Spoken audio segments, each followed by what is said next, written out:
To another episode of the Immigrant Education Collaborative Podcast. Today I have a very special guest with me. I have Dr. Emmanuel Yennyemb. Dr. Yennyemb, how are you, sir? I'm good, Eric. Thank you for having me. It's Man, wonderful. it's a pleasure. I've been looking forward to this. And before we get started, I have to wish you a very happy birthday. Happy birthday Well, to thank you. you. Yeah, So thank you for taking time out on your birthday, your hatch day, to have this Thank you. conversation with us. I really appreciate it. Thank you. Thank you. I'm not taking this for granted. So I want to have a conversation with you. You and I have had a few conversations before this recording, and I want you to tell us about. We're going to get to your story when you came to America, but I want you to just kind of give us a little bit of backstory about you growing up in Cameroon. Just give me a little story about you as a kid and the life that you started to build in Cameroon before you came to America. Can you share that Yeah. journey with us? Talk about your family, school, everything. Well, I try to remember and tell you what comes up, not to make it the whole conversation. Yeah. I've always been a little bit, even growing up, a little bit intriguing because I did things, not prematurely, but Hmm. I always did things before everybody Gotcha. else. Gotcha. I started playing, amateur volleyball, was not professional. Hmm. I think I was 11 years old. Hmm. I was the shortest kid, but I was a setter. Mm. I was playing Yeah. already. Yeah. Um, I did motocross, ride bicycle. I played soccer. I was actually so good in soccer that people wanted me to pursue soccer. Hmm. And I hated soccer because for me, soccer, I said, everybody can play soccer. You don't need to be intelligent to play soccer. Hmm. But I said, volleyball, well, you have to go to college to have a place to play. And Hmm. then this is a mind game for me. Yeah. Can you imagine, directing the ball Yeah. and thinking about, where you're going to put that ball, how you're going to put it high, what energy you put on your hand, the extension. For me, it was just, I love the game. Yeah. So I grew up in a family of three. I have a brother who's my youngest brother. He played professional volleyball then because he Hmm. started after me, Hmm. watching me play and all that. He left Cameroon. He's in Paris. He's in France.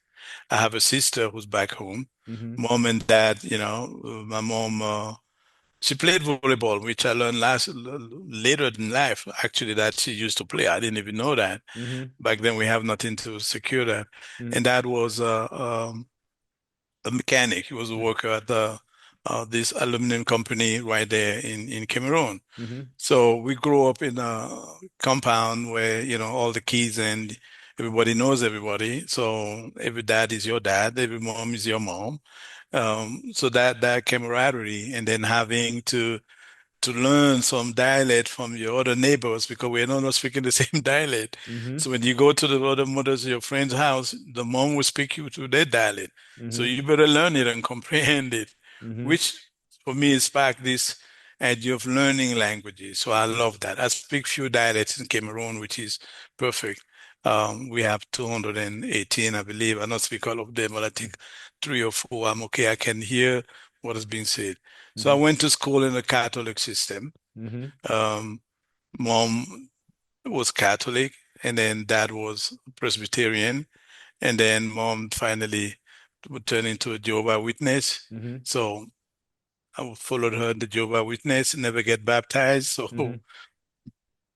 So I went to college in Cameroon and had my what is called a business administration degree Hmm. because I did the concentration on marketing. Hmm. So I worked with a company like Marlboro, selling cigarette in Cameroon. Like I've told you, I worked with the Hilton. Hmm. I was hired there when they opened Hilton in Cameroon. I was the first crew. I actually was nominated a night manager. I was doing the audit of the hotel and all that. Hmm. And then I left Cameroon when I met my wife. Hmm. She was going to school, and the parent decided to send her to Canada Hmm. for school. Hmm. Um, so when she went to Canada, I was still in Cameroon working, Hmm. and decided to follow her. Hmm. And that happened when my brother-in-law, who was living in the US, came to Cameroon. I was still working at the Hilton, and he saw me one evening, I mean, one afternoon after the meeting, and I'm coming back to say hello to him. Mm-hmm. And just the way I was dressed, I walked in there, and they said, "Oh, this is Louise's fiance." And he looked at me, and this is somebody that I've not been home for 12 years. Mm-hmm. So he just happened to come back to Cameroon. And he's like, "What are you doing here?" He's asking me. I'm like, "What do you mean, what am I doing here?" So we started talking. He said, "Jesus Christ, you look like an American. Mm-hmm. The way you dress." And I said, "What do you do?" I said, "I'm a night auditor." He said, "Night auditor? Damn, you'll be rich when you come to America." Yeah. So I'm like, "Okay." Oh my Mm-hmm. God. So you just that like you just came out of the plane, and I'm like, "Oh, thank you." So we talk and all that. Well, the idea was not in there yet. But like everything else in Cameroon, politics is involved into that. Mm-hmm. Where after opening the Hillsong, we're supposed to have some funding to before they even delay the opening, which we had to do earlier because funding was lacking and we had to start paying employees. So you had to open the hotel and start selling rooms. When I was supposed to go to a training in Ethiopia, in Addis Ababa, that's one of the biggest Hilton in Africa. Mm-hmm. Well, they managed to send somebody else that was not even qualified to go. Mm-hmm. So my wife decided, okay, well, I think it's time for me to leave the country. So I left Cameroon and went to Canada. So while I was in Canada, and anybody knew well, because I couldn't get a visa to come to the US directly. Mm-hmm.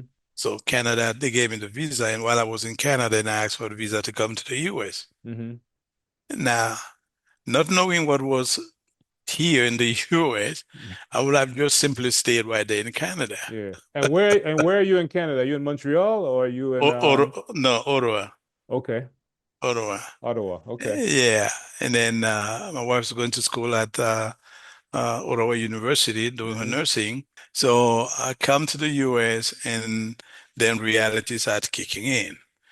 I'm there with my brother. The wife works in DC Mm-hmm. for challenged children. Mm-hmm. So every morning, my brother had sickle cell disease. So Mm-hmm. that's what he died for. So he couldn't Mm. work, keep a job because he was in and out of hospital. Like every other week, he's at the hospital. Oh no. So, oh yes, because of the pain and all the Yeah. stuff.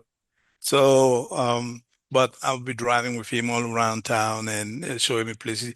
Oh, the cut here. Oh, you're going to 14th Street. You can't turn here. Mm-hmm. You go down there to Georgetown. So Yeah.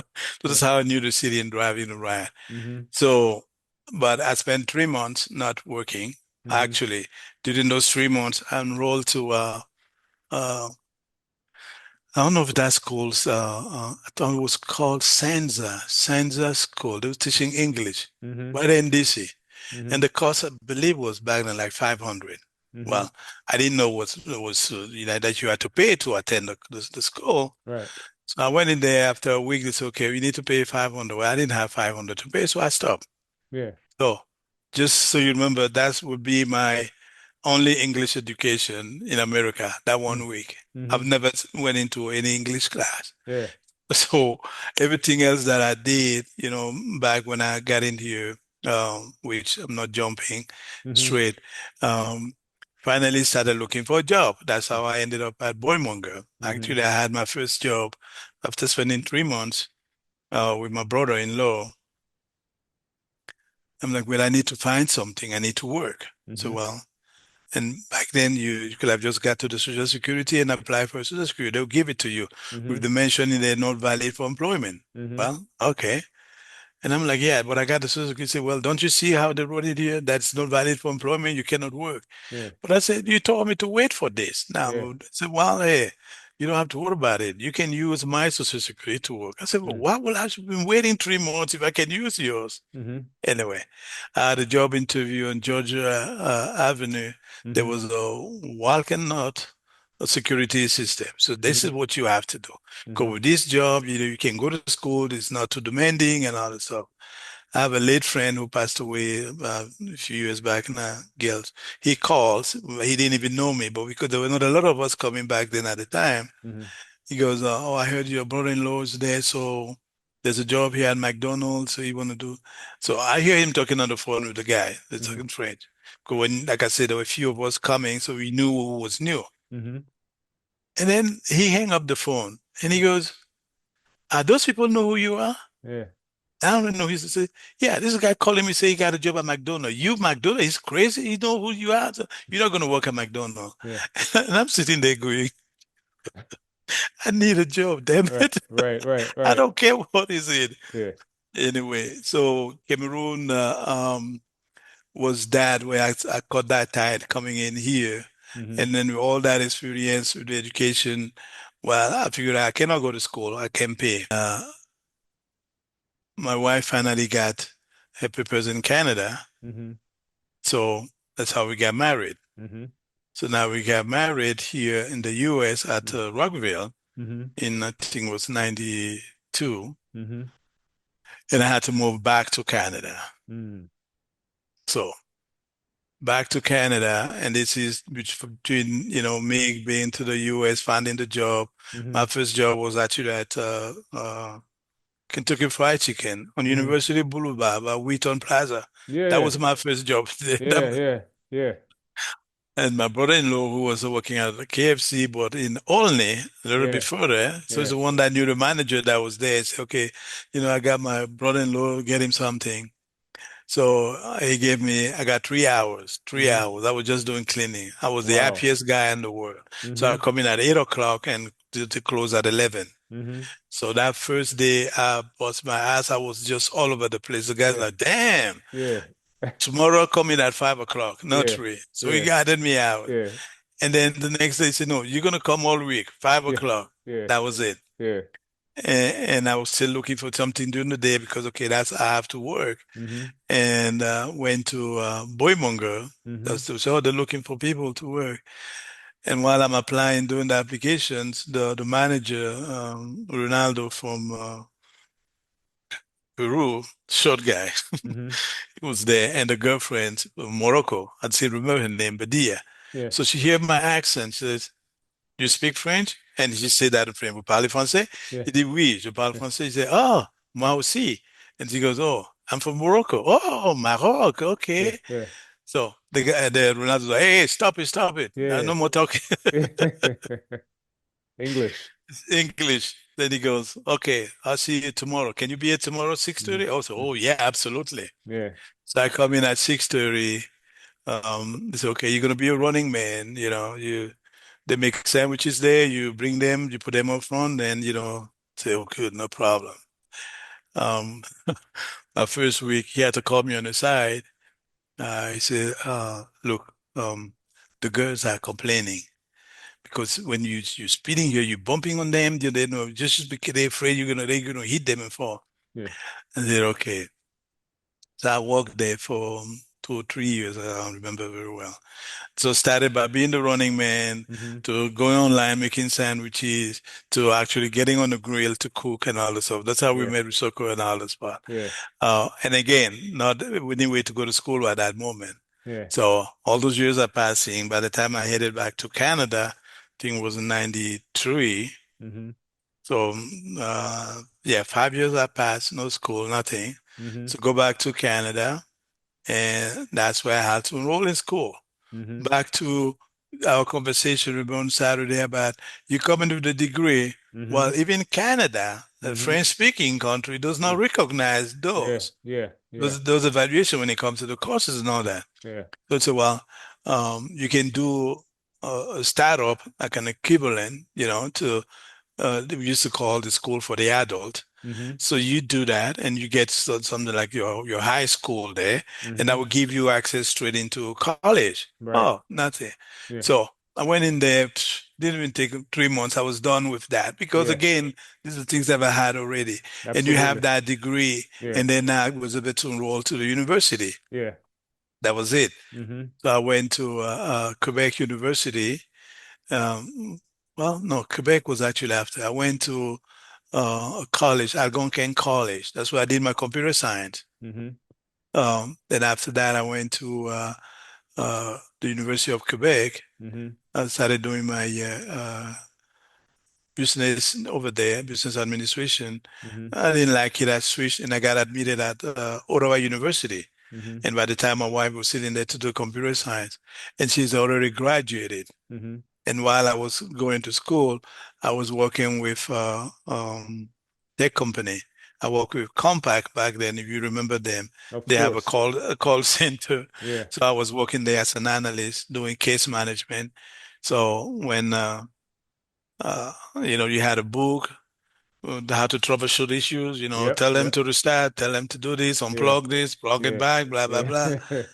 And then when you do all of that and it's still not working, they said, Yeah. well, make a case on that. So I was on the team with the laptops Yeah. back then.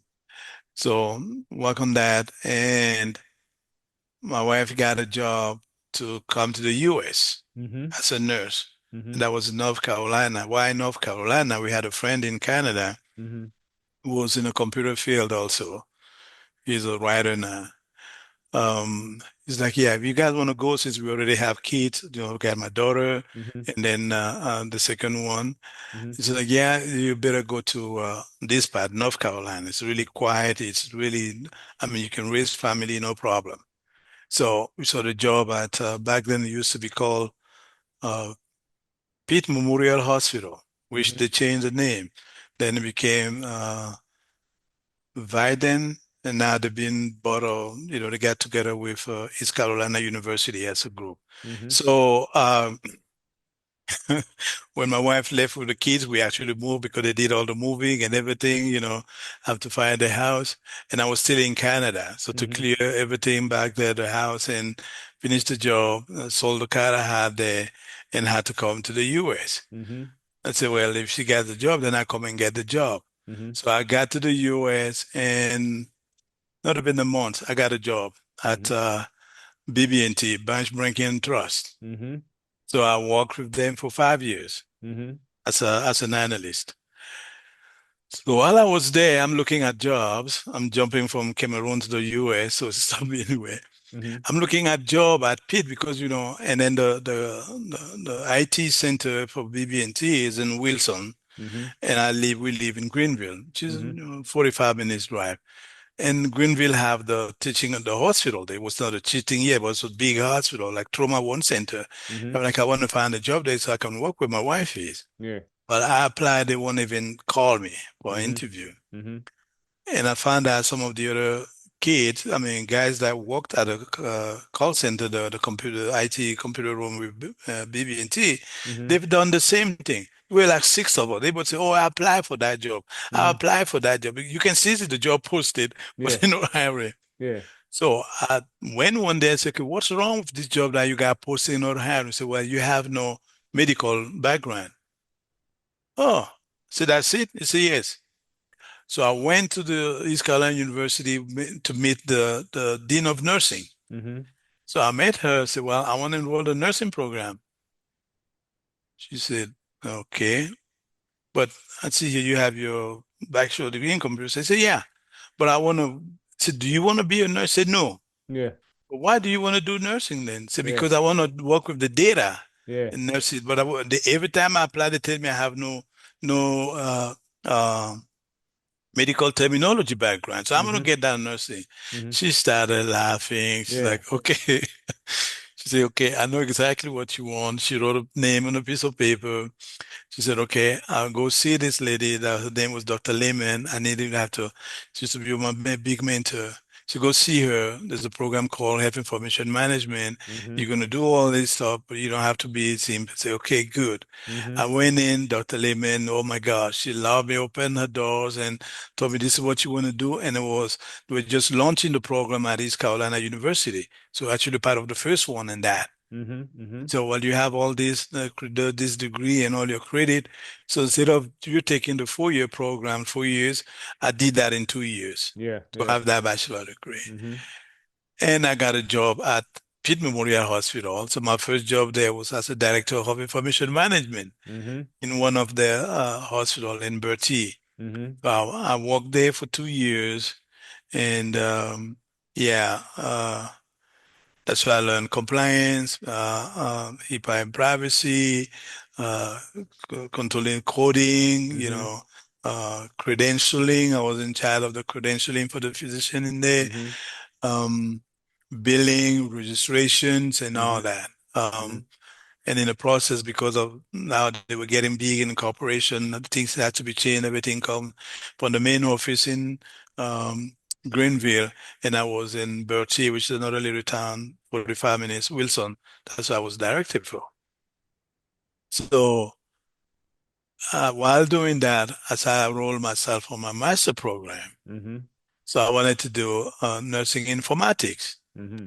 So one of my teacher, Dr. Bell, she got her MBA, which she was teaching some of our classes. She goes, "Is this what you want to do for the rest of your life?" Like, well, I'm not sure. I don't know. And I would already been accepted at Saint Scholastica College to Mm-hmm. do nurse informatics. Like, yeah, I don't know, but well, if you don't know, then don't do it. Mm-hmm. So you do something that can be versatile, can open many doors. So Mm-hmm. I would suggest you go for your MBA. Mm-hmm. Oh, I already started class at Saint Scholastica, so I stop it, drop it, and enroll the MBA with Capella University. Mm-hmm. So 2 years into that, while I was there, taking classes online because that was more for me raising kids. I got two daughters, I mean three kids now, my son, and then the two sisters. They go to school, Catholic school, all of them too. Um, we manage, and after that, my wife started traveling Mm-hmm. as a travel nurse. Mm-hmm. It's again, I think back then they were being paid what, like $20 or $22 an Mm-hmm. hour as a nurse in Greenville, which, coming from Canada for her, that was okay because there was not even nursing job for bachelor degree nurses in Canada. That's where Canada closed all the hospital. I Mm-hmm. mean, she was working as an LVN, as a non-house, meaning Mm-hmm. the non-retirement house. Mm-hmm. So coming here was like, oh yeah, okay, something different. So, Yeah. and then we wanted to give the opportunity to the kids to experience something different. So they're Yeah. Canadian, so we see how that's gonna work. Yeah. So we got our papers from her work, working as a nurse, because back then Pitt Memorial was you work for them for I think it was 2 years or 3 years, and then you get your citizenship. They get all the papers and everything, and Mm-hmm. then you got your residency as an American. That's how we got it. Yeah. So I left North Carolina and I got a call. Actually, when she was in Alaska, they were looking for somebody because I already integrated an EHR system. I Mm. think it was MedSoft or something back then, really, Mm-hmm. one of those old Right. systems. We were going to Baltimore for the presentation, and then they said, okay, this is what we're going to use. Um, and then the hospital in Alaska were looking for somebody to help them, Mm-hmm. implement the EHR. Mm-hmm.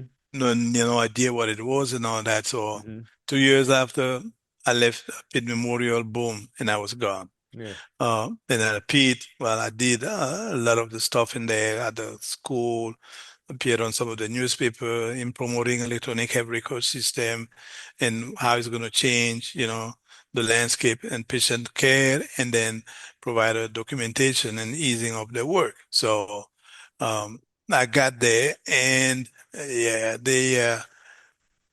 to the hospital, meaning they have an inpatient, an emergency room, an outpatient, a skilled nurse facility, and they're all they're still using papers. Mm-hmm. Although they went to an implementation at a beta site Mm-hmm. with the EHR system they had, but they still were not using it. Mm-hmm. 6 months at the job, I went to the CEO and said, okay, here's my resignation, I'm leaving. Mm-hmm. And she said, why? I said, no, I cannot do this anymore because I was a director of information management. Mm-hmm. I had 23 or 25 patients on my staff, the employee on my staff. Mm-hmm. And then the medical record back then, still calling it that way, was not open 24/7. So they open till midnight Mm-hmm. and then they leave. So from midnight to 7 o'clock, Mm-hmm. if they need a patient record, because Mm-hmm. again, it's everything's on paper, Yeah. but I need to go to those rooms, roll out the closet to Yeah. find the record. Yeah. And depending on how they were stored in there, serial number or sequential number. Anyway, I got in and I was doing that. And Mm-hmm. thanks God they had housing not too far from the hospital. Mm-hmm. So they would call me on that phone because I was on call. And although I had instruction on how to retrieve the record, Mm-hmm. or when somebody from the night shift, there wasn't a call, okay, oh, we can't find it. So I need to go in, Yeah. come in, go in, get the record for them, and Yeah. then so they can. So I told her, no, I'm tired of this. I cannot do this. She said, okay, what do you think is a solution? So, well, you brought me here to implement the electronic health record system. Mm-hmm. She said, that's it. I said, yes, we have to go electronic. This is not going to work. Mm-hmm. She said, okay, well, from now on, that's your responsibility then. Yeah. Put it together. I'm like, okay, if that's what it is, then I'll stay. Mm-hmm. And that's how I became an informaticist. Mm-hmm. And I spent the time to never heard about that system before. I started asking questions, okay, how will this work and all that. So I had a meeting with the IT department, which was outside of the hospital. They were just across the street. Mm-hmm. And they hated when they were called to come and help solve a problem at the hospital, right? So I'm like, okay, I'm going to make a deal with you guys. I will be the one talking to you. Nobody is going to call you. But when Mm-hmm. I come talk to you, I want something, you do it. They say, good, we like that. Yeah. So I looked at the system and figured out why they were not using the EHR back then. They had at a beta site, they were tested like in 2003, Mm-hmm. and then in five, they were still not using it. Mm-hmm. And because they were using laptops. Mm-hmm. Well, somebody sold the idea or use the laptop. Yeah. Well, the laptop does not get signal through the walls, so Mm-hmm. they can access the system. So they Right. just drop it there. So this thing doesn't work. Mm-hmm. So the first change I went to the IT, I said, well, I was the first to implement, how do you call that? The thin clients at the hospital. Mm-hmm. I said, everywhere there's a phone, I need a computer there. Mm-hmm. And I don't want the provider thinking about what they're going to do. Whatever they're doing, whatever they were on that computer, once they log onto any other computer, it pulls that information in there for them. Mm-hmm. They loved it. Mm-hmm. And then I called the IHS, the federal that were doing the implementation, to come and do a reassessment again. Mm-hmm. So not only we had a hospital, we have 12 villages, meaning Mm-hmm. remote clinics, right, where you have to fly to get there. Or when Mm-hmm. it's winter time, you use a snowmobile or something. Mm-hmm. So that's been my trajectory. So did that. And 2 years after I started that job, they were total paperless. Yeah. Let's stop for a second because you covered a lot, I right? did. I You know. did, man. You did. And what's really interesting about everything that you said, so we could start back to when you're in Yaoundé Hmm. at the Hilton Hmm. as a night auditor, right? And Yeah. you go from that to now essentially being the director of health information management, electronic health records. You literally go from sort of business hospitality to now, electronic health records, health information management, and then you're literally building a system and networking all this stuff together. So tell me, like, how did you process going from just business? You had a marketing degree back in Cameroon. You're working in hospitality. You're working at Hilton. You're supposed to go to Addis Ababa. They send someone else, but then now you just fast forward a few years later, and you're in this world of health information management, electronic health records. Like, was that trajectory ever on your radar as you were? No, no, it was not. Yeah, So when I actually moved to when I was in Canada, yeah, I worked as a night auditor at the Crime Plaza with the Holiday Inns project while I right, was going to school. right. And going to school to get but that was when I was at the Quebec University. But when I went into the college to do my computer science, that's where everything changes. Mm-hmm. So I went with I was building computers back then. Mm-hmm. Was hype. Like, okay, that was the thing to do, right? Mm-hmm. You wear bracelet, you work on the motherboard, and you Yeah, put memories and all that stuff. yeah. And I'm talking to one of my teachers, Professor Singh Mm-hmm. from India. I remember his name. Mm-hmm. He goes, Emmanuel, this while this is good, it's not gonna last forever, right? Mm-hmm. I'm like, what do you mean? He said, well, you see, the cost of computer now is because it's new, the hardware is still expensive. But when we get to mass production, this will be nothing. Mm-hmm. And I'm like, so what you telling me this is not, you don't be on the hardware? He said, no. I said, but think about it. Every hardware needs a software to run it. Mm-hmm. But right now, software that are being built are proprietary. He said, that also is going to end. Mm-hmm. So The market is in software. Yeah. Ah, and that was it. So right there, something clicked for you. That was it. I said, Yeah. that's it.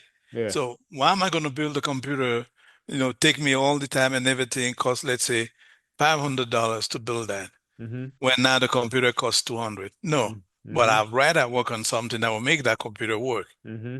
So application became the thing. Right. So, and again, I saw that when I worked with Compaq, which Mm-hmm. again, like, well, all this stuff I use in this proprietary application, but the people that are actually making more are trying to open it up for more of the application to work on. You're filling in the gaps. Keep going. Keep Exactly. going. So I said, well, this is wonderful. Uh-huh. Then when, I started working at the bank, Mm-hmm. I worked in a mainframe. I've studied a mainframe in computer, never seen one, of course. Who's going to own a mainframe, right? Mm-hmm. So I'm sitting there in this huge room, and then you have screen, like, just remind me of that room. I got monitors all over the world up there, Mm-hmm. and we monitoring jobs. Mm-hmm. And there's a room which is silo, which are two robots Mm-hmm. with those arms extended, Mm-hmm. grabbing tapes and moving them Mm-hmm. 24/7. Mm-hmm. And at that bank where I worked, due to security, I would do, you start in the morning, day shift from 7 to 3. You do that for a month. Mm-hmm. And then the following month, you do from 3 to 11, Mm-hmm. 1 month. And the third month, you do 11 to 7. We all Mm-hmm. rotate, everybody. Mm-hmm. So you got to So see everything, the whole you see cycle. everything. And while I Mm-hmm. was there, I'm asking about some of the jobs that I run. So the guy said to me, oh, you got job from hospitals, you got, Mm-hmm. other banks. And then Mm-hmm. I'm like, hospital, what do you mean? So, well, some of the hospitals are using, which was already a thing back then, they're Mm-hmm. using, the electronic health record system. So we Yeah. back up their stuff. So, So this is where when you're working at BB&T, this is when you say you learn this information, and this is when you go and check at the hospital where your wife is working. You check those jobs. That's when all this is starting to click for you. exactly, because now they're using the application actually was system analyst Mm-hmm. 134. Okay, what do Mm-hmm. they do? They need to maintain the software and all the stuff. Mm-hmm. Oh, Mm-hmm. okay. But if you just maintain the software, we can do that. We're running software here, monitoring all the ATM from the bank. I can tell Mm-hmm. you what ATM going down, rebooting the servers and the Mm-hmm. router to make it up when it's ready. No, they said, no, that's completely different. Mm-hmm. You need to have some knowledge in medical terminology. Mm-hmm. Huh. Never Mm. made any sense to me. Why do an analyst need to have a knowledge on medical terminology? And that's when you went to inquire about the nursing degree, The nursing right? degree, so I can Yeah. have the medical Right, terminology. right. So, but the So whole time you're doing this is you're trying to connect the dots and you're being curious. So you're asking questions, you're trying to figure it out. So continue. absolutely. Not I'm asking questions. I'm trying to figure out something that's gonna give me down that leg up, right? Yes. Meaning something that's going to be, because again, you're an analyst, we're not even thinking about working from home, Mm-hmm. but what if, they are working in a hospital, a different setting, but Mm-hmm. this is not I need to change my shift every month, Mm-hmm. right? So I can Mm-hmm. have an 8 to 5 job. I Yeah. connected with people that were working there already. So I Mm-hmm. still have friends, we still friends today. And I'm like, this is what I want. Mm-hmm.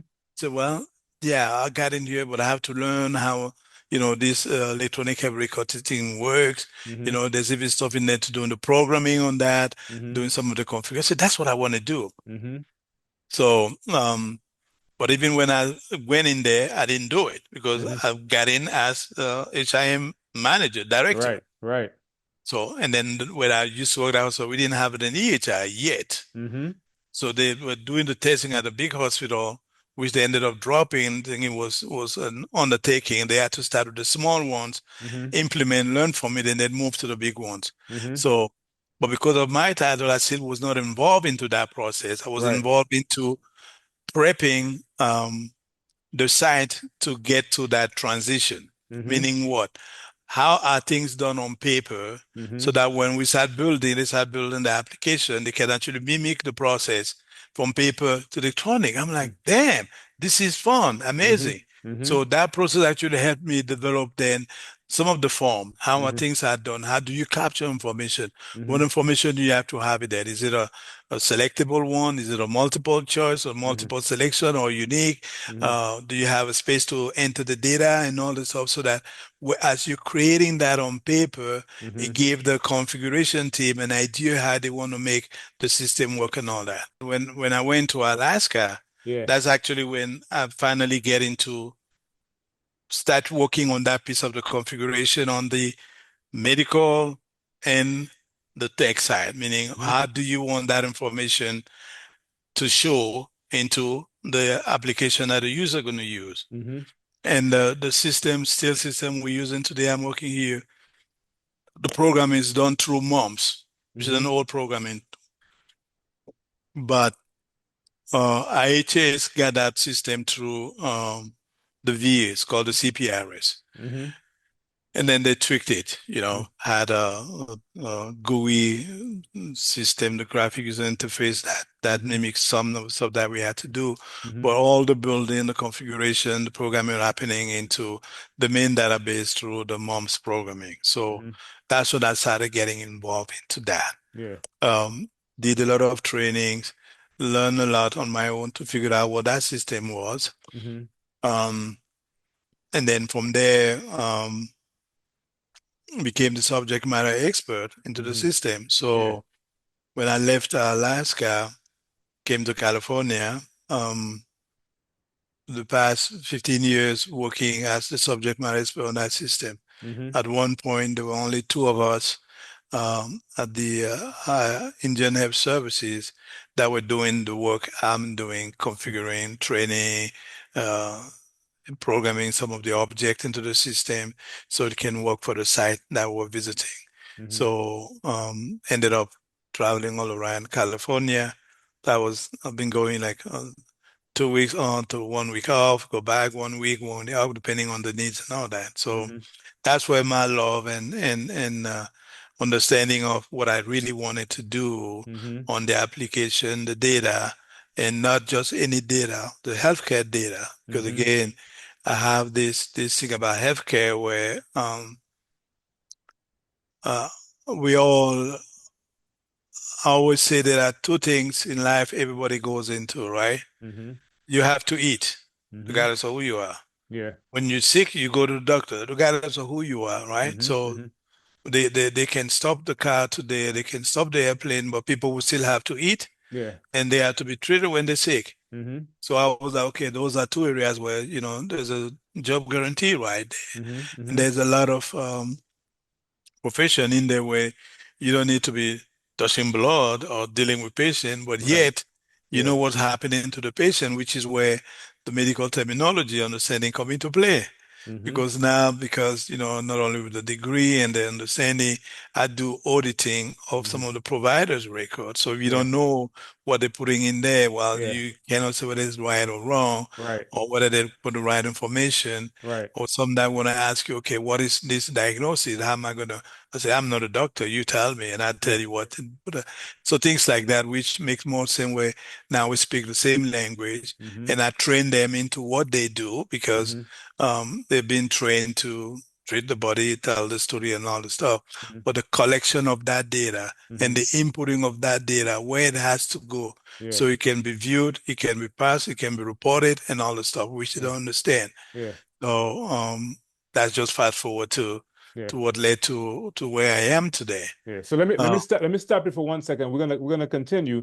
okay, I want you to briefly touch on. We're gonna kind of nerd out for a second. I want you to briefly okay. touch because you talked about a lot of the degrees that you got, but I want you to touch on like some of the certifications that you need when it comes to like health information management, electronic health records, right? So we talk Mhm. about, whether you are RHIT, RHIA, and Mhm. all like speak about some of the certifications that you picked up along the way in this realm of healthcare So and information management. correct. There's a ton of certifications out Hmm. there. But my advice always been while they give value at a profession, meaning, the showing that you recognize by your peers. Mm-hmm. But the degree for me is more important because Got you. that's what gets you to where you're at. So get Mm-hmm. a degree and then work on the certification. Mm-hmm. So the RHIE was one for that for the bachelor degree, Mm-hmm. and then you're managing the RHIT. Mm-hmm. There was some compliance degree. I didn't pursue any one of those Mm-hmm. because for me it was okay, that's exactly not what I do. What about for the auditing piece? When you do The auditing, is aud- there so like any specific auditing so credential you the need outside of the degree? Yes, there's some credentialing that are required. Either Mm-hmm. you have an RHIT, an RHIA, Mm-hmm. or have anything on the compliance piece, which is Mm-hmm. CC, I think is a compliance. It is a one compliance certification that covers the medical piece of it, not just Mm-hmm. the compliance into the piece of the law that looks at, ethics and rules and regulation and all that, which we had both. Okay. That one also have. But for me, how I ended up into that role Mm-hmm. is based on the statute that I've gained in working as a subject matter expert. Mm-hmm. Because there's a lot of information entered into the system, Mm-hmm. but then you need to find it. Not everybody can find it. Right. And now once that information is there, well, I can penalize you or not, but you need to not to reverse it to make sure that it actually been imported or put into where it's supposed to be. So Mm-hmm. we have a term used that we call packages. Mm-hmm. So if you want to give you an example, you want to see the virus sign, you go to the virus sign type. Mm-hmm. That doesn't mean that you cannot have the virus sign on your node. Mm-hmm. But for me to pull them on your node, I need to look at them on the vital tab, which Mm-hmm. is a configuration object that there. That's where the system go, show me the vital sign, and then I'll put them in this other tab where you want to see them. Mm-hmm. So that work made it easy to explain where the problem was and be on the floor all the time to say, okay, no, this is wrong. No, they actually had the information, but it's in the wrong place, Mm-hmm. which is what a lot of physicians do, they're still doing today. Mm-hmm. They think when they write the notes, that's all. They Mm-hmm. put everything in there. Well, we say, no, that's good, but that's not all Mm-hmm. because that note is not a searchable data. Now, with new application, we're making them do that, Mm-hmm. where they can actually pass the data into the node and say, oh, this is a medication. Let me put that under the medication tab. Mm-hmm. But the one we have now is not doing it. Yeah. So if you put everything in the node, it just stay there. Yeah. It's not going anywhere. And Right. then somebody need to go read it there. So Yeah. that's how, doing the auditing where maybe a provider get called, say, well, we don't see that you assign a diagnosis for this patient, for example. Say, well, I have it on my note. We said, I'm not looking at a note. I don't want to read your note. Mm-hmm. I want to look at a problem and Mm-hmm. see what problem you selected today, what you decided to do with the patient, Mm-hmm. what instruction you gave them, what's your care plan. That's what I want to see. Mm-hmm. I don't want to read the whole note. Right. Ah, Yeah. they wrote it on the note. No, that's not where it is. So things like that made it Yeah. to where I provide a training and I can show them where, to look at stuff when it comes to the auditing and all Yeah. that. So yeah. Yeah.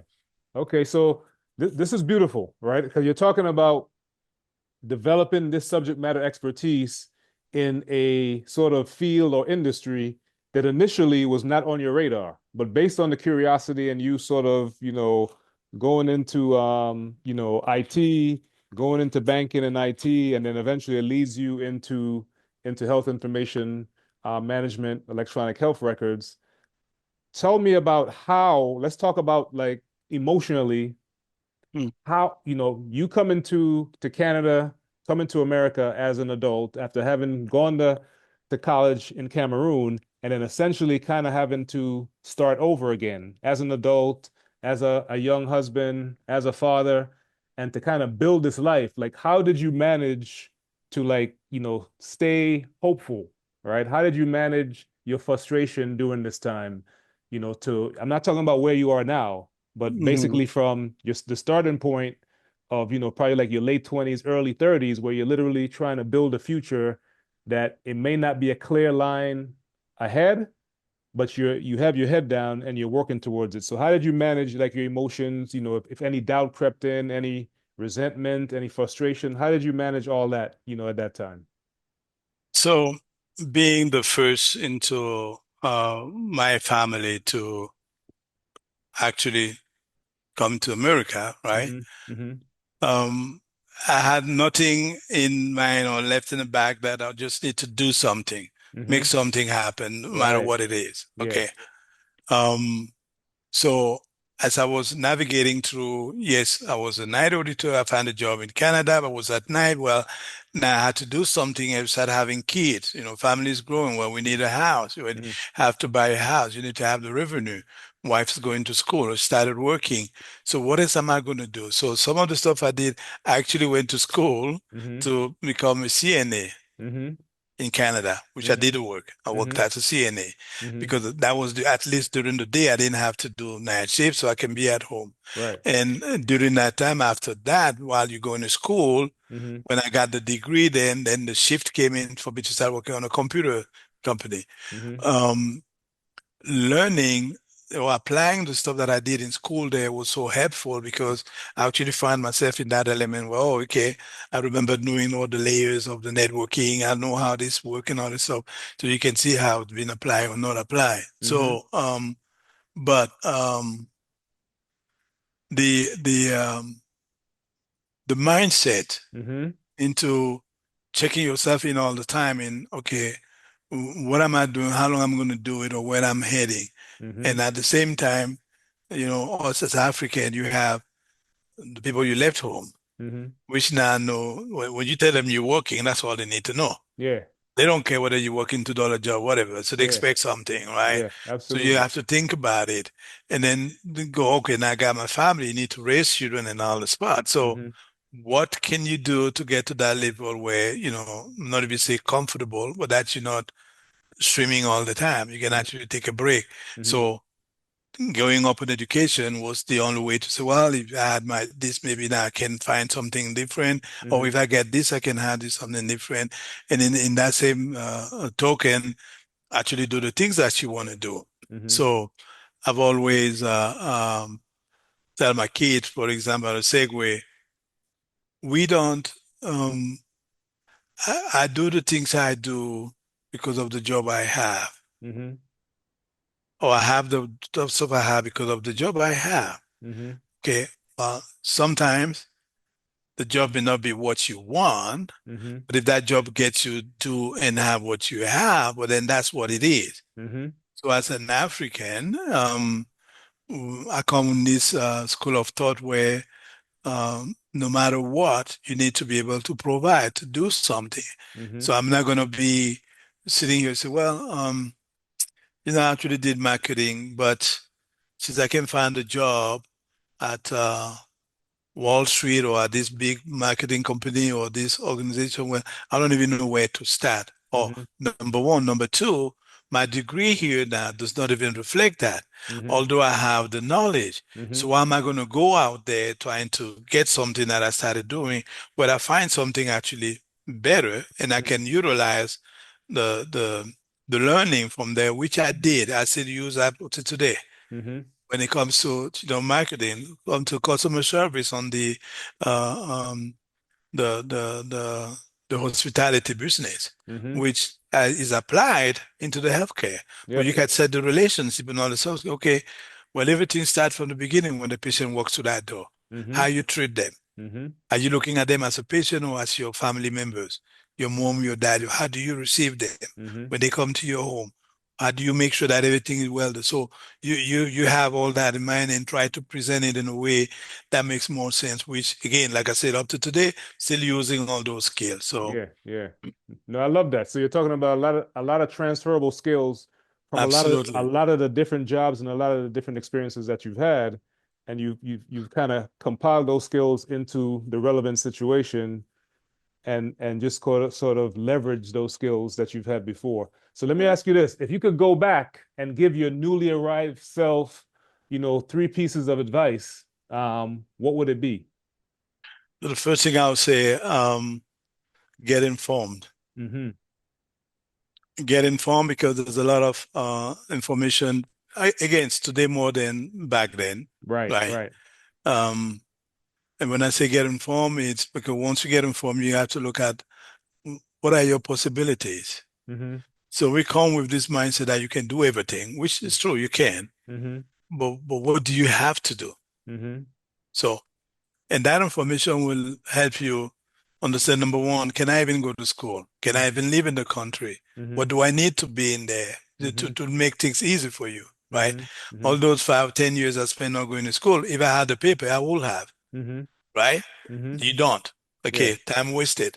Now, if I have the papers, well, I would have been working, doing some other stuff. You don't, because you have to work a job where they're actually taking the risk to get you, although they know you have no papers. Mm-hmm. So you cannot even apply for Mm-hmm. the normal job where that I would have done an auditing job here in the US, but I Mm-hmm. didn't have the papers. Mm-hmm. Only when I went to Canada, now that I'm a Canadian, now I can apply that skill and say, oh, I actually worked here. I'm an auditor. I can do all this stuff. And all. So I said, get informed. Number two, humble yourself Mm-hmm. because not everything is what you think it is. Mm-hmm. And if you can ask questions, I have people that can give you that information. Listen. I'm not going to say follow. Listen if Mm-hmm. you're lucky, Mm-hmm. because sometimes you're not even lucky to have somebody give you information, which in our case, my case, I did not. Mm-hmm. I was trying to figure out things because, again, you come in with a statute already. Some Mm-hmm. people knew me from back home. Mm-hmm. Some people knew what you've done and all the stuff. So Mm-hmm. you come in here, they know, oh, you've done it there, you're okay here, you don't have any problem. Mm-hmm. So even some of the advisors think that they're not coming free. Nobody's willing to give you something, maybe Mm-hmm. because they think you have it, or Mm-hmm. because they think like other Africans say, okay, I don't need that. Mm-hmm. So they're not willing to share. Mm-hmm. So being humble. And the Mm-hmm. third thing is just being patient. Yeah. Yeah. Okay, patience, it's not a commodity that is available all of Mm-hmm. us, because when we come in, we already have the mindset that you're late in the game. But Mm-hmm. there's Mm-hmm. no being late in the game. Yeah. You want to do everything fast, fast, fast, fast, fast, right? Right. Right. Oh, Right. I want to work. I want to get the money. I want to do Yeah. this. I want to Yeah. do that. Yeah. I need to help my family. I need to build. You in that rush in doing things because you think somebody's there watching you, or what are you doing? What do you, Mm-hmm. and then if they're not, maybe your family is pushing you into that because Mm-hmm. some say, oh, so and so left, 1 year ago. They're already building a house for their mother back home. Yeah. You have that That pressure. pressure. Yeah. That pressure. Yeah. So be patient. Mm-hmm. And then in that, be, like I said, being humble. Mm-hmm. The humbleness bring, you know, um, being able to listen Mm-hmm. and to ask for advice. Yeah. It's no guarantee that you may Mm-hmm. have it, but what if you don't ask, then it's there and it's not given to you. Mm-hmm. So I would tell my kids when they were going to high school, I said, as a teacher, which, we didn't talk about it, I taught here this year in the US also at a college. I said, teachers love when students come to them with a question. Mm-hmm. Say, oh, I don't understand you. Can you explain this to me? Because now Mm-hmm. you're giving them a way to express themselves, to showcase what they know and all that. So Mm-hmm. you don't go in there with some arrogance. Say, I really need help in this. Can you explain this to me? Yeah. And they utilize that. It worked. Mm-hmm. So not every they don't, some of the kids they don't even want to go to teacher. They want to appear, oh, I'm stupid. I'm not going to go ask them, and they Yeah. fail the class. Mm-hmm. Whereas just asking that question, so well, this is what it is. This is how you do this. Makes sense. Oh yeah. Oh, thank you very much, and that's it. Yeah. Doesn't cost you anything to Mm-hmm. ask for help. And then if you're humble and and patient, things will come into place. Yeah. They may take time, which is okay. Mm-hmm. So don't make it I would say it's not a sprint, it's a marathon. Mm-hmm. Mm-hmm. Okay. Yeah. At the end of the day, all those things will be done, but on their due time. Yeah. And you add this other component of, uh, being a Christian or a believer, well, who am I Yeah. to make decision to when things going to happen? Yeah. What do I know? Yeah. There's somebody bigger than me that makes the Yeah. decision when things going to happen, how they're going to Yeah. happen. I trust in him. I Yeah. believe in him. I know they're going to happen. I'm Yeah. just ready to receive and wait. So that's it. Yeah. And I think what's really crucial about this conversation is that you span a lot of different generations, but also a lot of different generations within the workplace, right? And how technology has evolved. So, Hmm. and you kind of alluded to this a little bit when you said, listen, if I have to give three pieces of advice, to myself when I first arrived, and then you said, well, if I was arriving now, things have changed a little bit, right? So within that vein, what would you tell other immigrants who may be afraid to take the leap into entrepreneurship? Because again, it's a different climate, especially in America, right? The climate is different. So when it comes to maybe education and access to education, now that technology is sort of at the forefront, there are a lot more options now in terms of how we learn, how quickly we can learn. And entrepreneurship seems to be a valid path for a lot of people. So what would you say about that? So this great man, Nelson Mandela, said something about us black people, right? Mm-hmm. That is not success. It's not difficult. It's not something that we cannot have, but we're afraid how we're going to manage it and Mm-hmm. deal with that. Mm-hmm. So when I would tell the young one not to be afraid, Mm-hmm. and while not to be afraid, to also be student of the history. Mm-hmm. What have they learned of sin, right? Mm-hmm. Because every single person goes through this step in life differently, Mm-hmm. right? Your story on becoming entrepreneurship is not mine. Mm-hmm. You know, now if I don't tell you that, okay, I got $100,000, Mm-hmm. to start this venture, I'm going to develop an app. It's going to cost me $80,000. Do you have $80,000? Mm-hmm. Well, although you have that great idea, how are you going to make it to fruition? Mm-hmm. But that should not deter you from Mm-hmm. pursuing that or putting it on the side and say, okay, what are other ways for me to do that? Mm-hmm. Or can I do something else Mm-hmm. in between while I'm trying to accomplish and do this, right? Mm-hmm. So for me, that's the not the dilemma, the key piece of information. I think I may be wrong. Mm-hmm. With everything that is around today, if you're not afraid as a young person that comes in and you not just smart, but you're open Mm-hmm. that you're gonna fail or you're Mm-hmm. gonna miss things and you can reach out for help Mm-hmm. and don't be cocky about it, well then you're gonna succeed.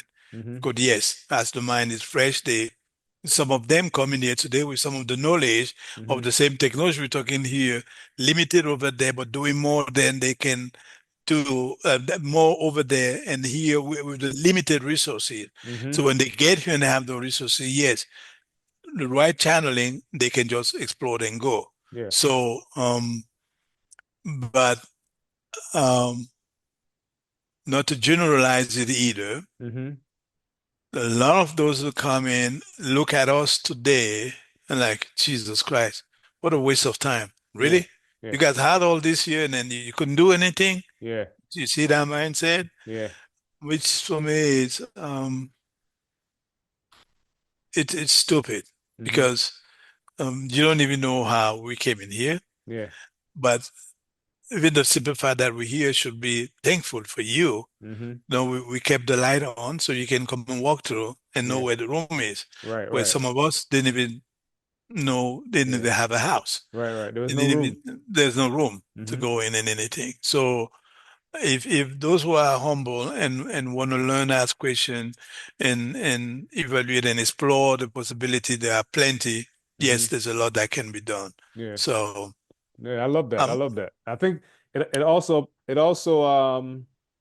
emphasizes what you said earlier, right? About, being curious, being humble, being patient, right? And then you talked about, the subject matter expertise, right? So the skills, the valuable skills that you learned along the way, like give us some examples of some things, because you were connecting a lot of dots along the way as you were going from all these different mhm. experiences.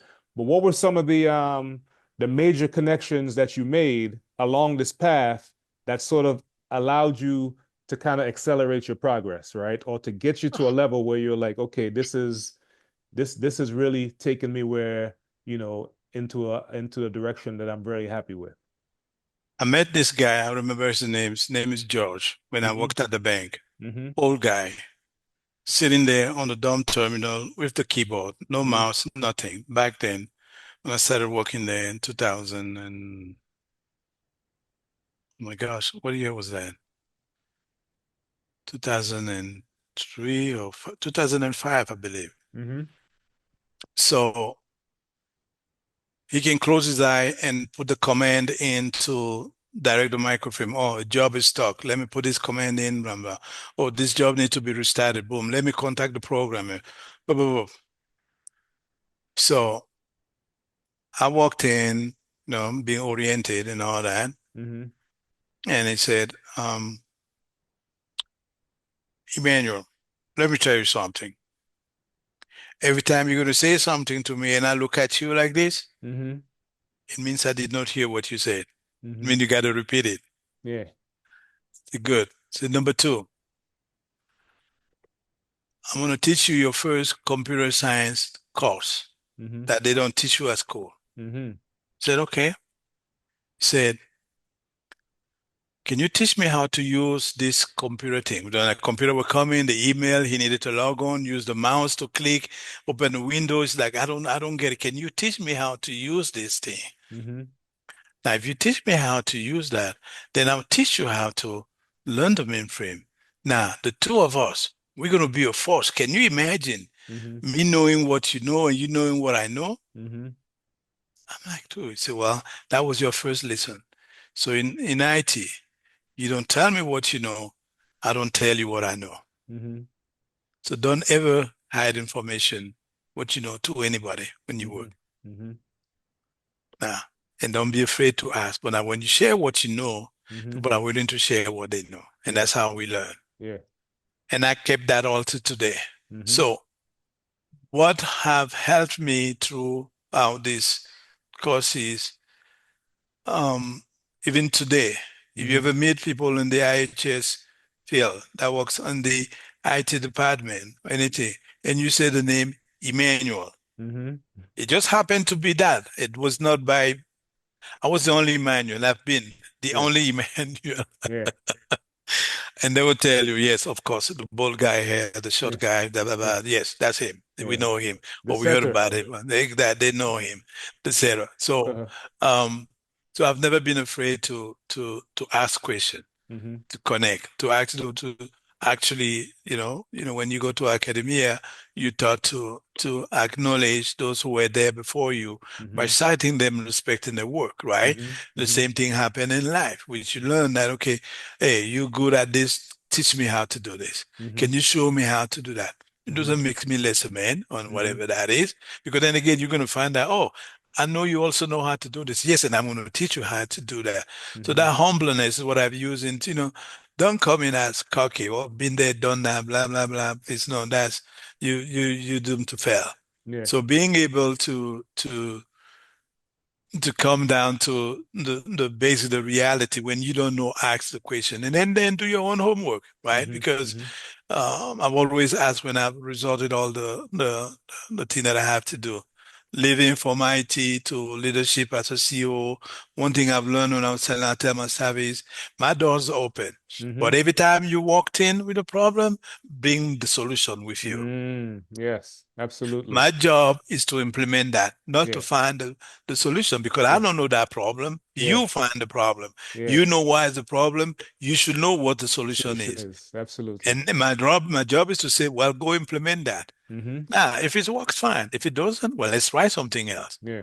Oh, Yeah. that's it. I say, yes, that's it. Yeah. I'm not here to fix things. I don't, because Yeah. I'm not out there with you. Yeah. I don't do what you do. I don't treat patient. I don't do anything. Yeah. So you find a problem.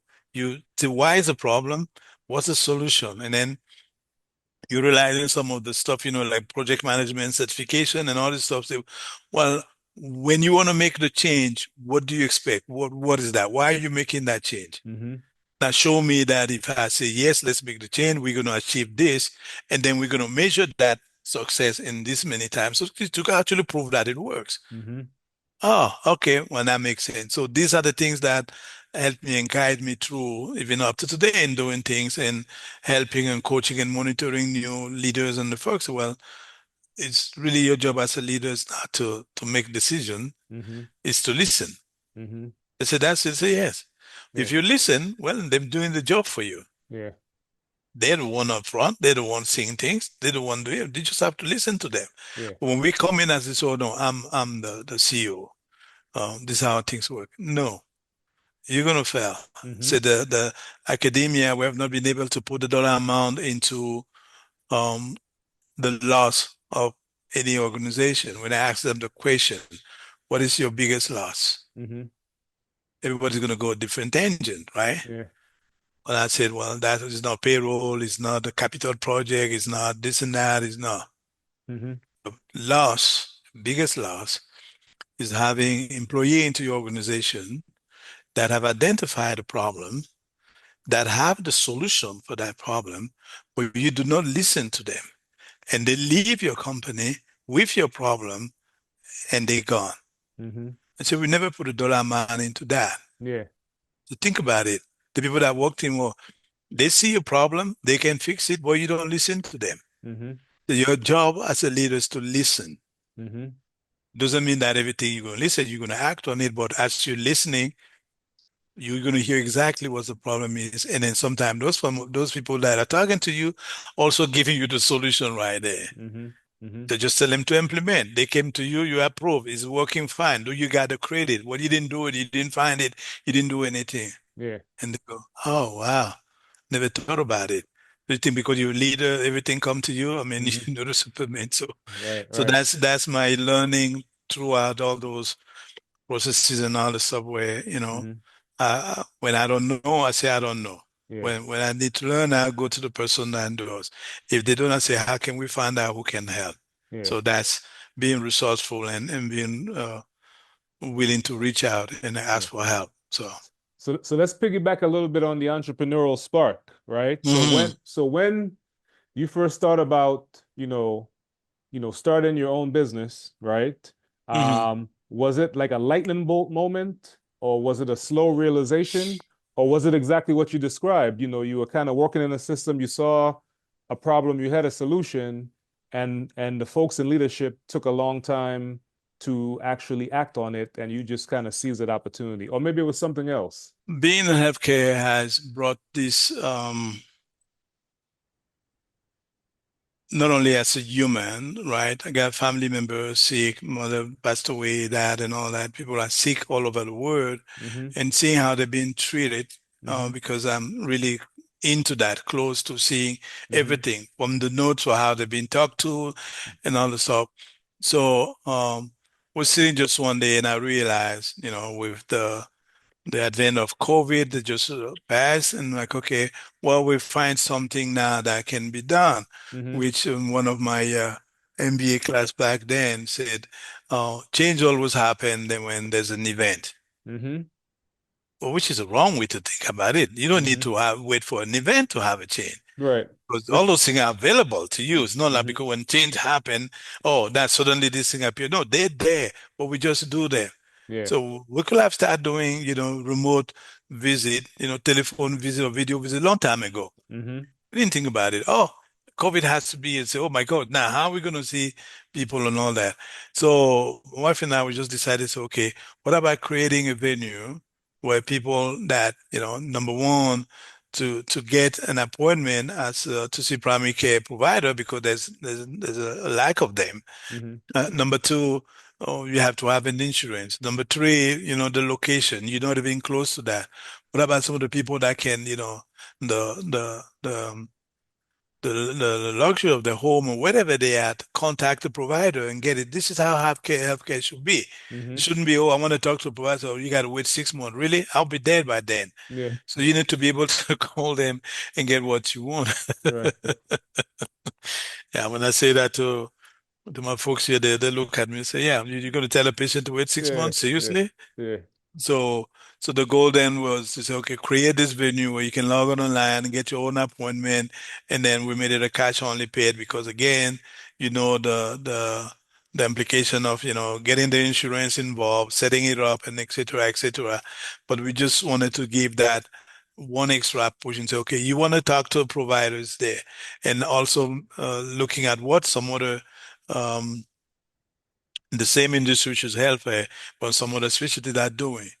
So it used to be a taboo, or still a taboo for some of the people to go see a behavioral health specialist Mm-hmm. or counselor. They don't Mm-hmm. want to go. Mm-hmm. And the reason when we did a study why they don't want to come to the hospital, because guess what? Everybody see them walk into the main door and Mm-hmm. they see them go to the other side to go talk to counselor. They don't see in the medical, Mm-hmm. which shouldn't be a problem because well, you go see a medical for your knee pain, I go see a medical for me not sleeping or, Mm-hmm. having nightmare. Well, that shouldn't be a problem. No, that's not how they see it. Mm-hmm. So now when we open it, they open it during COVID. So, okay, you can talk to a counselor at the comfort of your home. Mm-hmm. When you by yourself, guess what? Shh, everything's correct. Mm-hmm. They're seeing more patients, helping more people now that can they feel more confident talking to them. I said the same thing with the hospital, Mm-hmm. the medical services. So if you can contact the provider, call them when you're working all days, but you only have time maybe at 6 p.m. Well, you can call your provider, have your visit. So, okay, well, I need this, my back is hurting, or okay, I cannot. If they have a lab, we say go have your lab being drawn, which now you can order electronically. And I say go to Quest or to LabCorp facility, they do them, they get the result back into the system, and I tell you what to do based on that. So Mm-hmm. that's how that came into provider service. And yes, we actually taught, my wife teaching at the university in Cameroon and being there so she can still get into the system, Mm-hmm. providing, of course, you have the network, Mm-hmm. internet to get into that. So it's something Mm-hmm. that's mobile and available, which is the idea today and where healthcare is going now. We want to make everything mobile, Mm-hmm. accessible to not only the healthcare provider, but also to the patient Mm-hmm. because that's how it was prompted and started that. So, Yeah.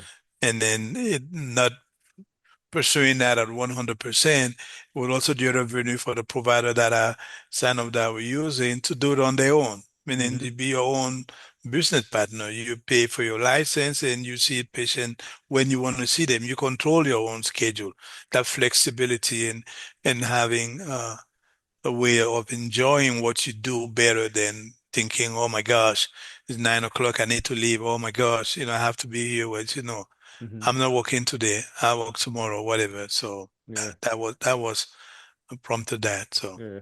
So I got a couple questions before we wrap up, right? So okay. so this is more like a philosophical evolution question in terms of like how you have evolved, right? So, you talked about growing up in Cameroon around about, being the youngest, always with the elders, learning how to be humble at an early age. And you talked about the same thing. And from my conversations with you, you exude, this elegant humility about you, which I really appreciate, but specifically about your work in healthcare, right? Because you're seeing a lot of records, you're seeing how the system works, you're seeing, the response after COVID. So how has your exposure and your experience, working within the healthcare field and knowing what you know, how has that impacted your life personally in terms of your philosophy, your belief in the world and God, your humanity? Like how has that impacted you or changed your philosophy over time? It done both Mm-hmm. impact and change the philosophy because healthcare is always this big, huge umbrella. Even within it, that you need to be careful where you go to get what you want to get, right? Mm-hmm. Mm-hmm. But being around Oh, well, let me put it this way. I have a wife who's a provider, a medical provider now. Mm-hmm. But before that, she was a nurse, working with patient every day, and you get a story all the time, and things Mm-hmm. happen, Mm-hmm. Mm-hmm. and how, the provider failed to do this, they didn't do that, they don't care about this one cannot even start that. I mean, you hear all this all the time. And then I happen to see it, meaning, Mm-hmm. okay, now I'm actually looking at the record, and Mm-hmm. I'm like, really? Yeah. You did this to a human? This Yeah. is not a human being, Yeah. which for me started bringing. I'm really passionate when I talk about those things, even to the call physician when I teach them. I say, look, for me, this is a very passionate issue Mm-hmm. because you can kill Mm-hmm. just with this not doing what you're supposed to, not writing what you're supposed to, or failing to do what you were supposed to do, or Mm-hmm. doing it wrong, which is Mm-hmm. all those possibilities. Mm-hmm. And I'm pointing those to them all the time, Mm-hmm. which, the lightning ball comes in, oh yeah, okay, well, that's it. So my thing then was, what about people that don't have that access? Mm-hmm. What about people that know nothing about healthcare? I mean, that's scary. Mm-hmm. So for me, being able to, well, I'm not going to change the entire world with that, Mm-hmm. but at least the one I will get across, Mm-hmm. I want to make sure they go, they love what they do, which is how I present myself all the time. Mm-hmm. I'm not here to make you miserable. I want you to enjoy what you went to school for. And Mm-hmm. remember, you signed the oath that you're going to protect patient. I'm Mm-hmm. going to help you do that in Mm-hmm. a way that will be meaningful to yourself and to your patient. So, getting into that, I say, can I save life? Mm-hmm. Maybe, maybe not. Can I have an impact on that? Well, maybe, maybe not. But I'm going to take the other possibility. I'm going to go with the maybe. So Mm-hmm. if there's a maybe, then I'm going to do that. So maybe I can help change one life. Maybe I can help somebody be happy. Maybe I can, by what I do, make sure that people are actually enjoying their work and patients are receiving the services that they should be receiving. Yeah. So, and now with all the changes that are happening, some are fighting, AI and all this stuff. And I'm also here to tell them, well, you better embrace that Mm-hmm. because um, going back to Cameroon, for example, which we decided to build a hospital and give back to the community Mm-hmm. that raises us and shaped us. Because we also have witnessed how care's been done over there. Mm-hmm. Well, and I see how care's been done here. Mm-hmm. And we're having all these issues now Mm-hmm. compared to back home. Yeah. That's even worse. Yeah. There's no electronic health record system. Yeah. The data, some stuff that has been taboo today, Yeah. still where we should have been saving people's lives, but they still exist. Mm-hmm. Nobody in Cameroon believes that you got diabetes. Oh, they don't know what that is. Mm-hmm. We have a friend who's a hematologist. There's a tribe. You don't talk about cancer for them. They don't know cancer. That does not exist. Mm-hmm. Mm-hmm.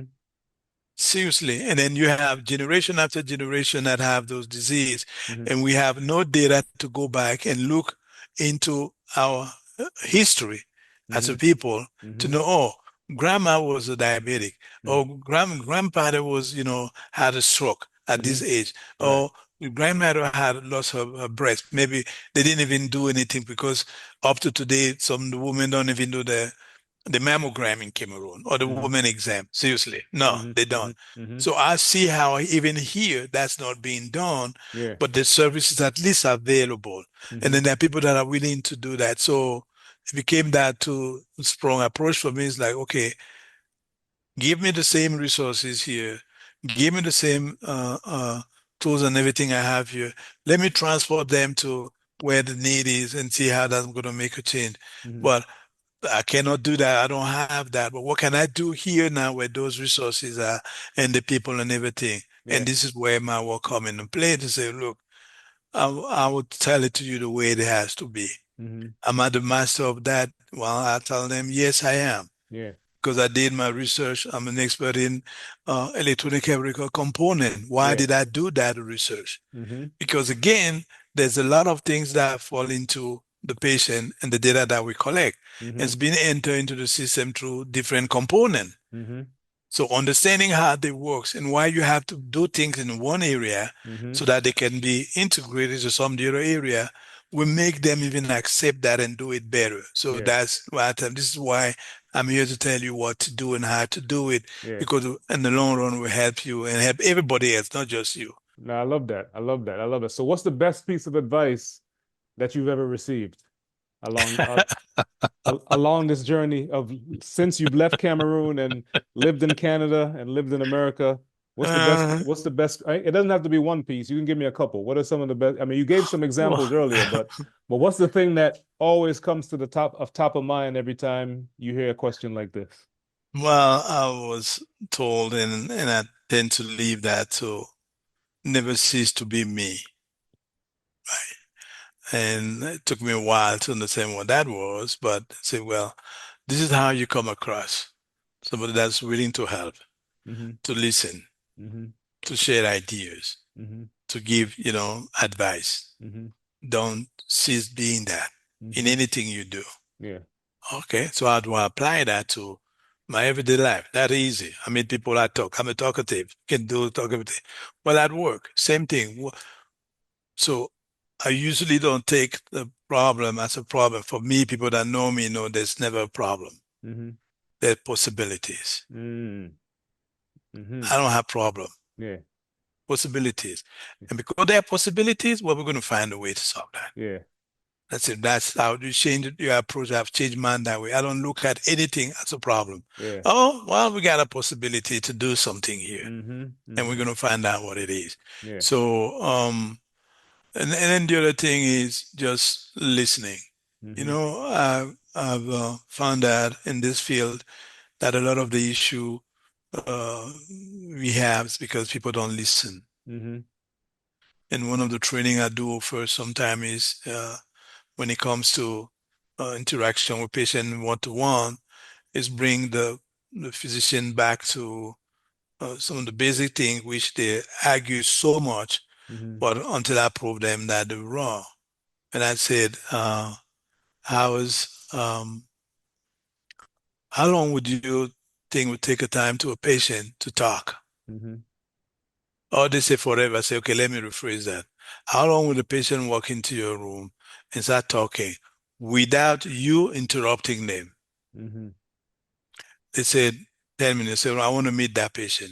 I Mm-hmm. want to meet somebody that's going to sit here and talk for 10 minutes, the patient that come to see you. And they say, well, so no, these are the study. We did a study and this is it. You give them 80 seconds, not even less than 2 minutes Mm-hmm. to talk without you interrupting them. They will stop talking. Give them 2 minutes. Mm-hmm. Oh, really? I say yes.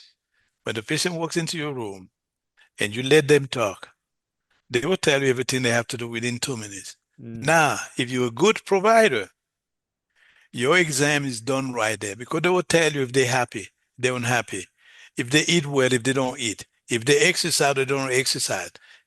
They're going to say that on their story. You can pick some of those things. So you don't need to repeat those unto them again. Huh. Okay. So number two, how many problems do you think one person can remember that they have?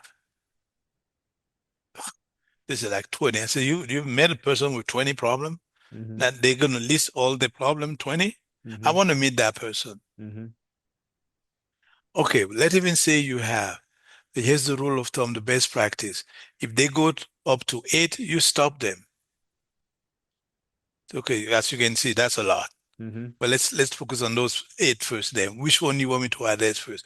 So this reintroduction on something that they went to school, but Mm-hmm. here they are overwhelmed by the system. And Mm-hmm. the patient that come in and tell them this instead of looking at it as, yeah, I remember my late mom used to, I call her and say, oh, son, I want that.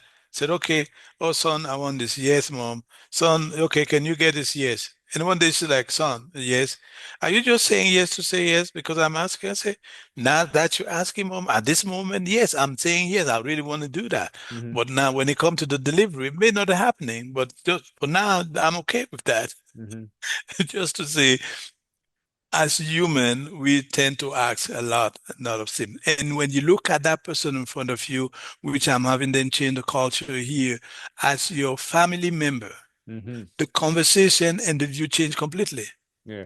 How would you talk to your dad if he come and sit there and start going, Derek, well, I need that boat. But do you remember that old bicycle, the motorcycle? Yeah, what are you going to tell him? You're going to say, shut up, or I Yeah. don't care? Yeah. You're gonna let him say, yes, dad, yes, okay, all right. Well, what do you want now? I just need call me a cab, I go home. Yeah. That's it. Yeah. So, but yeah, I've learned to be relatable, Mm-hmm. to have my stories, and then bring those stories to the basic human level, which, we all have family. Mm-hmm. You have a mom, a dad, a brother, a sister, a wife, a son, a daughter, a nephew, an uncle, and all this stuff. Those are the same people. Mm-hmm. And again, we all one. My mom told me that when she came to visit back then in the US. And then she looked around, we were in DC. She's like, son, oh my gosh. But why this American refuse visa to people? Like, I don't know. She said, I thought you guys was sleeping on top of each other. We got no room. She said, no, we got plenty of room here for everything. Yeah. So I took her to the orthopedic because she had a knee replacement done here. And she saw people coming with the limbs cut and some that rolling themselves in. She said that she said, son, I would never complain again. Mm-hmm. I just realized there's only one man. We're all the same. Yeah. Like, damn, mom, Yeah. that's deep. But that's true. Yeah. There's only one man. So Yeah.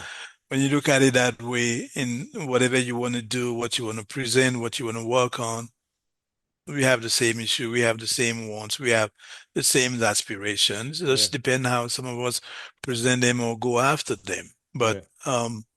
at the end of the day, yeah, don't make anything.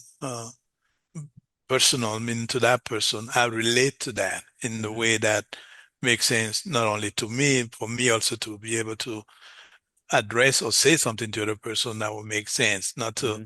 look at it like, we in a contest or a fight or anything here. Yeah, So, yeah. No, yeah. that's beautiful, man. So let me ask you this: Are there any questions that you wanted to, or you anticipated answering that I didn't ask you, or that you you wanted me to ask that I didn't ask? I would say something about how do we really, because again, it's a good idea to you started. That's the starting point here, right? Hmm. Hmm. But how do we make it easy for Hmm. people that come in here Yeah, to tap into the database, a bank of information, your hmm, student, all this stuff.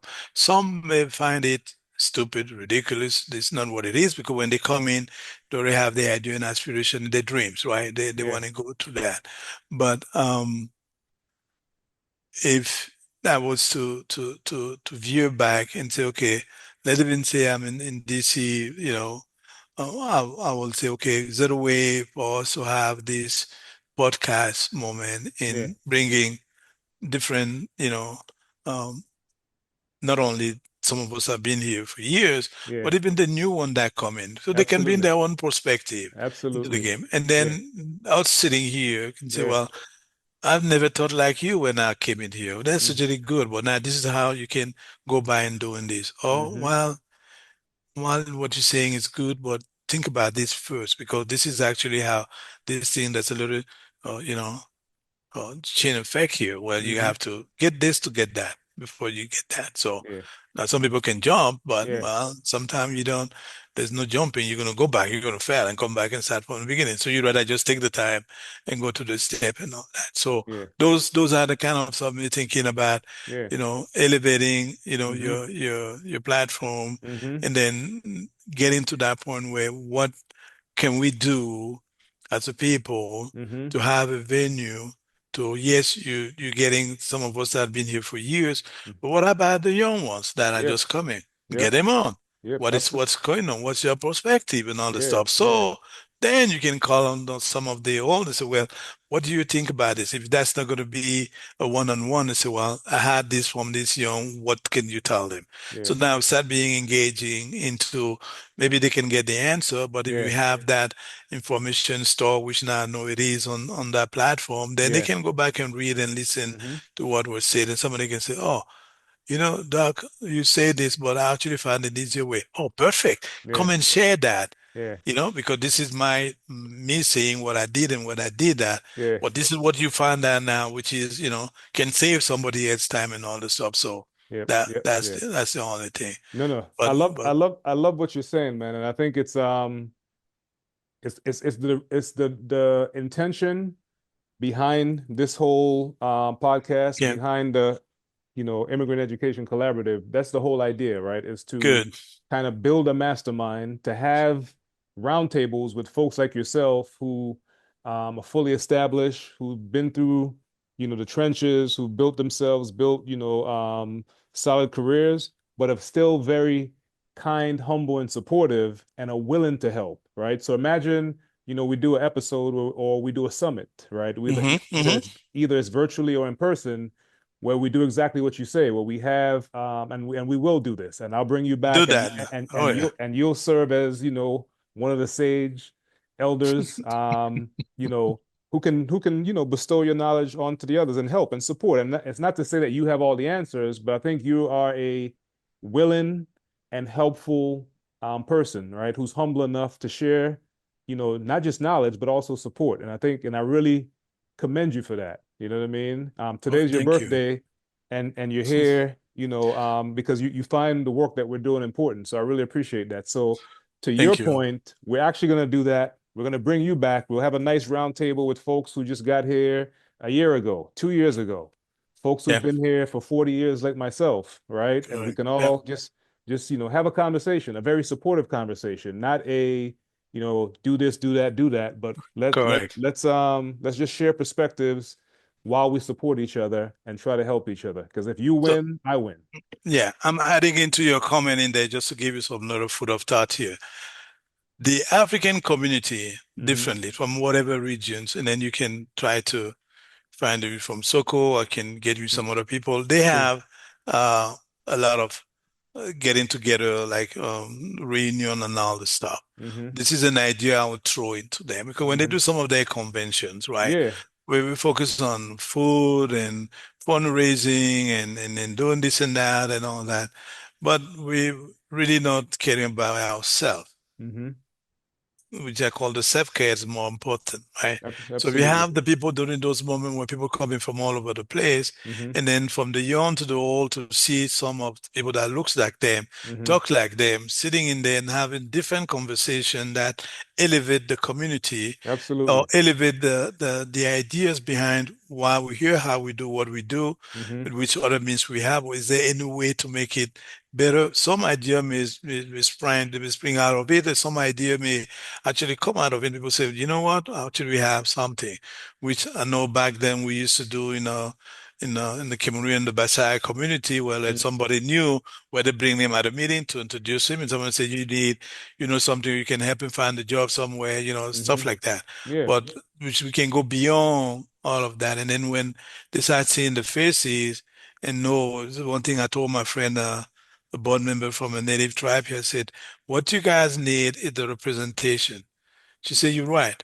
She said, you go to TV, you see Tyler Perry doing this, you see Michael Jordan doing that. We're not going to see any Native Americans saying they're doing this, doing that, and that. Yeah. So when they talk about them, it's about drug and shooting themselves and killing themselves. That's Yeah. it. Yeah. And I said, exactly, that's my point. Yeah. So the same thing, when we see all those young comers and they start seeing the faces or hearing the name and getting some of the conversation, something will start shaping and changing into their mind. Yeah. So, well, I didn't come here with a degree. I got my PhD after I had all my kids, they all went to school, finished all that stuff. But Yeah. what finished, then I finished mine. It's doable and working. Yeah. I didn't take time off to do Yeah. that. And Yeah. then making some of the other stuff in life. So yes, people need to hear those stories and say, okay, it's not like, oh, let me do this first. Or can I do some, in conjunction? Well, yes, but how? Mm-hmm. What is the commitment you have to have? What is the sacrifices you have to have? What's the discipline you have to Mm, have yes, in all of yes, those yes, things? yeah. So And this is what we talked about earlier, right? It's filling in the gaps, right? Because yes, a lot of times we could have these conversations and it sounds like, okay, I came, I did this, I did this, I did this, and everything fell into place perfectly. But when you kind of fill in the gaps and let people know that, hey, I'm human, I made these mistakes, right? correct. Here are some of the challenges that I kept bumping up against, and this is how I There you overcame go. these challenges, right? And a Yeah, lot of that came from me just being curious, collaborating, talking to the right people, trying to find the right answer. You know what I mean? Failing fast, learning from those failures, learning yeah, to iterate along the way, and just ascend as much as I can. But also, even more importantly, is just being humble and patient along the way, yeah, right? And enjoying the person that you become along this journey. absolutely. Yeah. So listen, Doc. I really appreciate you taking the time out, man. I'm gonna have you Um, back, so you don't really have a choice. So I I would really love appreciate to it, man. Yeah, man. any any anytime. You're the resident sage, man, for the for the Immigrant Education Collaborative podcast. So thank you guys for Well, tuning in for another episode, and thanks for coming, Doc. thank you very Uh, much, and Larry. we'll Keep up the good work, and I do appreciate what you do. So thank you for having me. So absolutely. stay blessed.